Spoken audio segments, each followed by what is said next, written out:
السلام علیکم دوستو، مزید ویڈیوز کے لیے پختونخوا چینل کو سبسکرائب کیجئے گا، شکریہ۔ پاکستان نے سعودی حمایت یافتہ بینک سے 500 ارب روپے قرضہ لینے کی تیاری پکڑ لی۔ بین الاقوامی خبر رسائی ادارے فائنینشل ٹائمز میں شائع ہونے والی رپورٹ کے مطابق غیر ملکی کرنسی کا اسٹاک خطرناک حد تک کم ہونے کے بعد اس کی بحالی کے لیے پاکستان سعودی عرب کی حمایت یافتہ اسلامک ڈیولپمنٹ بینک سے 500 ارب روپے قرضہ لینے کی منصوبہ بندی کر رہا ہے۔ فائنینشل ٹائمز سے گفتگو کرتے ہوئے 2 افسران نے بتایا ہے کہ جدہ میں قائم بینک نے عمران خان کے وزیراعظم بننے کے بعد اسلام آباد کو قرضہ دینے کے لیے رضامندی ظاہر کر دی ہے۔ ان کا کہنا تھا کہ متوقع وزیر خزانہ اس قرضے کو قبول کر لیں گے۔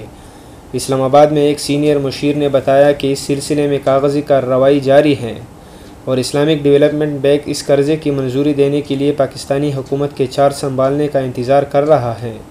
انہوں نے بتایا کہ رواں معاشی سال میں یہ قرضہ $25 بلین کے فائنانسنگ گیپ کو مکمل نہیں کر سکتا، لیکن اس سے سہارا ملے گا۔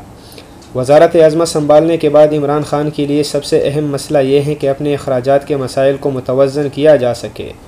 بہت زیادہ درآمدات اور جمود کا شکار برآمدات مسائل کی وجہ بن رہی ہیں۔